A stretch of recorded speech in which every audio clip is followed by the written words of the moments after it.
Сашо Мијалков, озогласениот поранешен директор на Управата за безбедност и контраразузнавање, повеќе од 12 часа, повеќе од една ноќ е недостапен за органите на прогонот.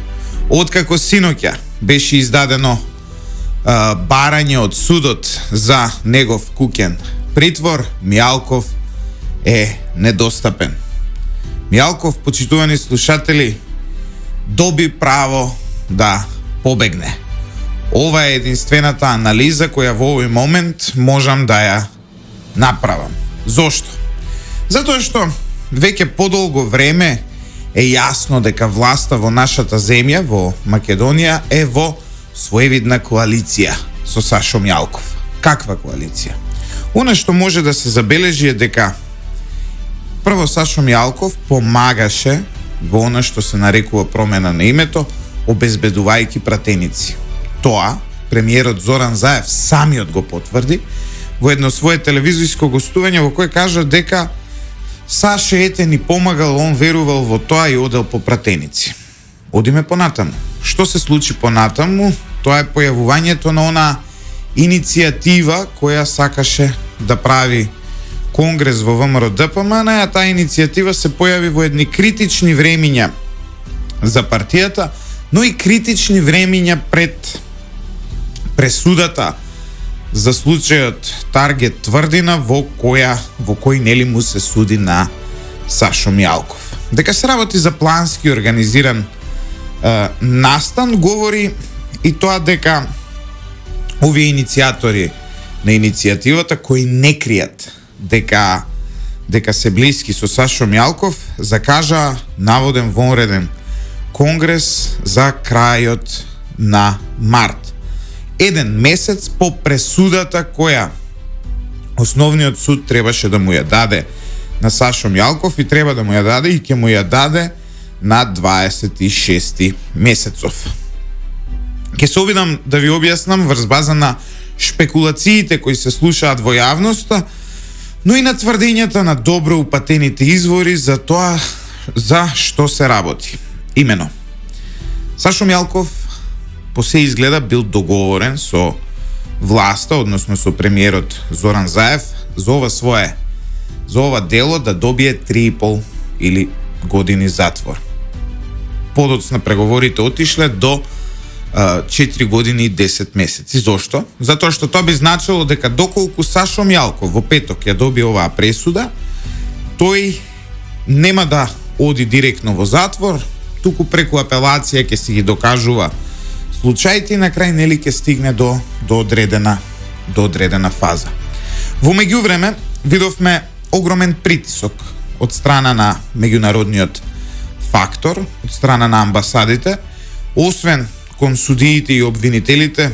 Овој притисок беше и јавен, кога американската амбасадорка Кейт Брнс јавно кажа дека во Македонија мора да постои казнивост за делата. Ова значеше дека пазарот на Сашо Мијалков и Зоран Заев не можеше да се оствари, односно дека тие ветени 3,5, односно 4 години и 10 месеци збирен затвор не можат да бидат пресудени, што ќе значеше дека Сашо Мијалков во петок ќе требаше да оди на излежување на својата затворска казна. Затоа што ова не се реализираше, единствената можност беше Сашо Мијалков да побегне, а по се изгледа тоа и се случи. Не знам дали Сашо Мијалков е во државава или надвор, тоа во овој момент никој не го знае. Но знам дека ова е третиот или четвртиот човек кој успеал да му побегне на Оливер Спасовски и се тоа се случува во критични периоди. И додека него го нема, повторно како и во случајот со Никола Груевски, нашите власти пребаруваат гепеци. Повторно бараат онаму каде што овој човек веројатно не е. Очигледно е, драги мои, дека за некои луѓе правдата едноставно не може да стигне. Тие се поголеми од правдата, а сето тоа нив им го носи ни помалку, ни повеќе, туку оваа власт која во моментов владее со Македонија. Оваа власт е таа која им овозможува на овие луѓе непречено да прават криминални работи. Ајде малку да се подсетиме. На Сашо Мјалков, поранешен директор на Управата за безбедност и контраразузнавање, човек кој вреди милиони, според некои и милиарди, не му беше одредена ниту една мерка притвор во изминатиот период. Тој не отиде во шутка. Зарем навистина мислите дека човек од ваков калибар, човек со такви меѓународни контакти, независно дали зборуваме со криминални структури кои ги следел и со кои соработувал, или со разни странски служби со кои исто така комуницирал и работел. Зарем мислите дека тој човек не може да побегне од државата? И сега, факт е дека него не му беше одредена мерка притвор и покрај тоа што опасноста да се побегне од државата е една од главните причини поради кои се одредува притвор. Многу повеќе на власта и одговараше тој да и помага во обезбедувањето на оние 10 пратеници. Одиме понатаму. Откако се заврши промената на името, Сашо Мјалков им стана потребен за да може да прават проблеми внатре во ВМРО-ДПМНЕ. Па ги гледавме сите оние несрекници, а еден од нив, Ивица Коневски, е човекот со кој вчера Сашо Мјалков последно се сретнал. Барем според она што го пишуваат колегите од телевизија 21, кои ги виделе во ресторанот Дистрикт, кој се наоѓа во склоп на хотелот Мериот, кој пак е во собственост, нели официјално, на синот на Мјалков. Станува јасно дека сите овие луѓе изминатиот период работеле за да се овозможат услови Сашо Мјалков да побегне и да стане недостапен за правдата.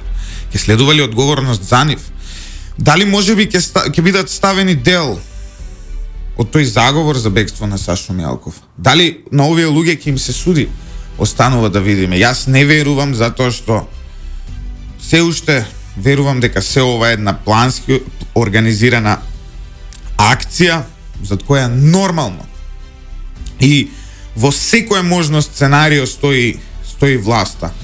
Сега веројатно и подобро разбираме зошто на Оливер Спасовски не може да му се обезбеди НАТО сертификат. Па на тој човек не може да му се обезбеди сертификат за деловна способност.